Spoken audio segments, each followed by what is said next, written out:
I found messages on my girlfriend's iPad that make me think she's planning to leave me for her dying ex, and now I'm seriously considering leaving without saying a word. I, 28 male, saw their messages last week and I haven't been the same since. I borrowed my girlfriend's, 26 female, old iPad for work purposes and her Facebook account was still logged into the device. I was going to log in on my messenger because I forgot my phone at home and I was going to message her, but then I saw that she had messages from her ex-boyfriend. Let's call him Andre. Her and Andre dated for 2 years. They were each other's first love and she never told me what happened between them. I met her a year and some months after they broke up when I went on a trip with my family to California. I didn't know anything about him other than the fact that they dated sometime in high school and college. When I met her, we instantly hit it off. She showed me around LA and me living in Australia wasn't a problem. We were in a long-distance relationship for a year until I saved up enough money to move out of my country for her. Other than that, it took me months to look for a job in Los Angeles so that I would be financially secure when I got there. 3 years later, we're still going strong. Or so I thought. When I clicked on their conversation out of curiosity, I immediately noticed the kiss and heart emojis. Right then I knew what was happening. I don't want to go on about the details, but the only message that stood out was her talking about leaving me for a few months so that she could take care of him. He has cancer, it's at stage 1 but he reckons he's going to die. On one of his messages to her, he asked if she would visit him in his house. And I'm pretty sure she did because they mentioned how they had a great time together and that it was good to catch up. Well, it's been a week since I found out. She doesn't know that I know, or that I took her old iPad out of its box and that I had spent 2 days reading their messages. She has no idea at all. She thinks everything is okay between us, but I actually want to cry for a long time and I want to physically hurt myself. I have no friends in LA, all of them are back home and they're all living their own lives now. I don't want to talk about it to anyone because thinking too deeply about it hurts.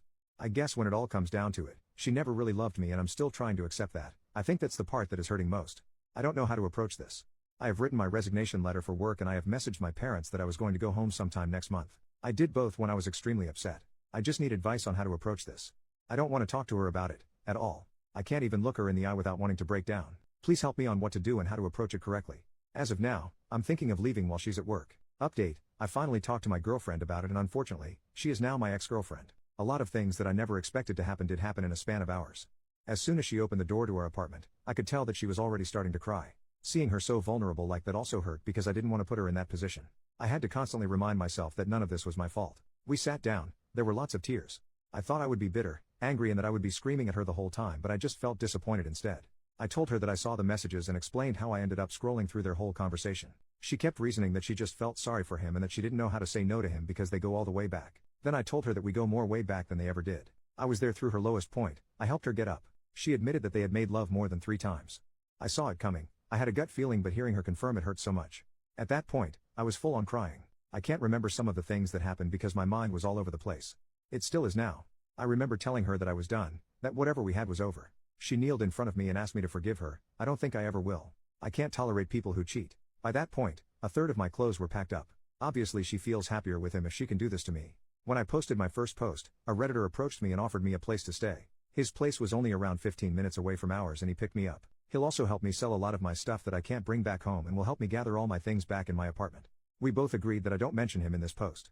I'm glad that I really opened up to this community instead of keeping it to myself. Thank you to everyone who also offered me a place. It's almost 3 a.m. I'm heartbroken as ever, but I'm trying my best. I'm sending my resignation letter to work this morning. Every person in my family now knows my situation here and have offered support. I'll be flying home as soon as possible. To all my Aussie mates, if you live near or around Chapel Hill, let me know.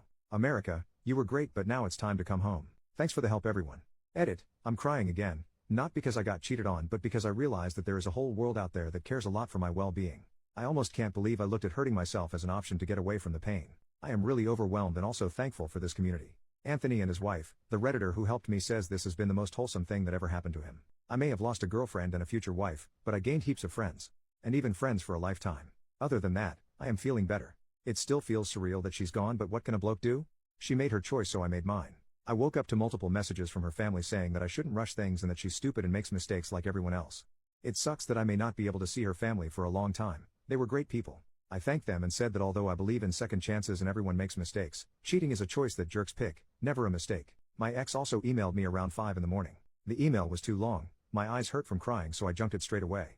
I miss her like crazy. I know it will take a lot of time to heal me, but I guess I can wait. Final update. Hi everyone, I know I promised an update as soon as I landed in Australia. A lot of things just happened after my last update and I genuinely haven't thought about letting everyone know that I am okay and safe. I didn't get to sell all of my stuff in the short amount of time, but I managed to give it out to people who really needed it. That alone made me feel a lot better about the whole situation. It was a lot of electronics that I can't afford to and possibly bring back home, like the TV I bought for my ex that she really loved, the microwave and my PS4. I'm in Australia now and not everything is going as planned, but whatever situation I'm in right now is at least okay. The cherry on top of all this crap is that my brother verbally abusing me over something dumb I said about the cancer guy while I was drunk. It was something like hope he dies a painful death, and it got him all worked up considering one of closest friends did die in a painful way. To cut the story short, I didn't end up going to Brisbane to live with him and am now living with my parents in Perth, unmotivated and jobless. I feel so hopeless and completely miss my ex, but I can't do anything about it other than sook. Thanks to everyone for being a friend. I'm sorry to people I disappointed and promised to see in Brisbane. I really haven't been out partying like what I thought. Bye now. Post over a year later from the OP's younger brother, Alex. My brother posted here asking for advice regarding his girlfriend who was going to leave him for his ex. I want to find the post. He passed away and I want to know why he did what he did.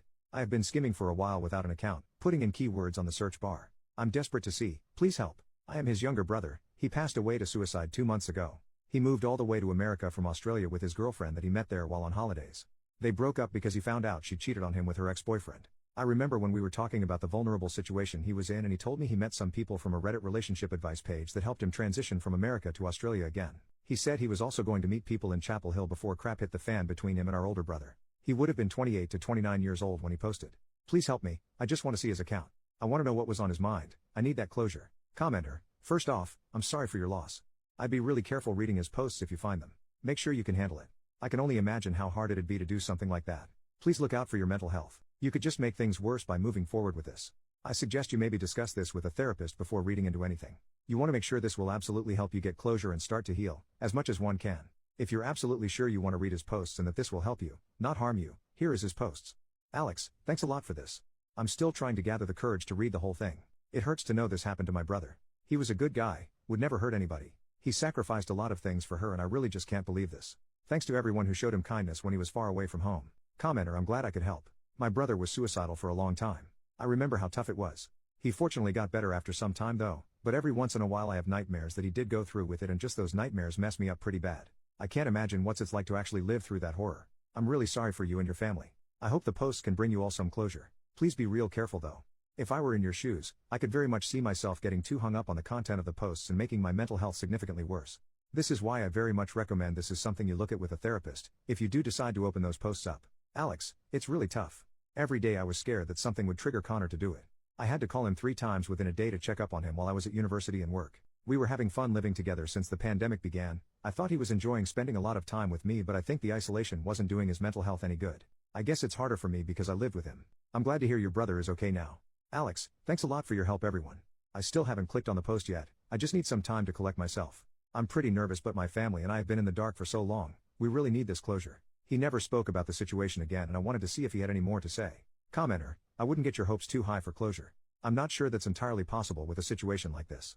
These posts only represent a small snapshot during a short period of his life. His suicide is likely more complex than any one issue. Read it if you want, but please don't go into this hoping it will provide what you need to move on. Alex, I'm really thankful for the nice comments. Connor was a great man and he didn't deserve any of the pain life had thrown at him. My older brother, Kurt, and I will be reading the posts together tonight. I will be deleting the app straight away to give me some peace of mind. He also had a Reddit app in his phone with a different account. I really don't know what he was doing with many accounts, but I hope I have cleared it for some people. We will read most of the posts on that account tonight too.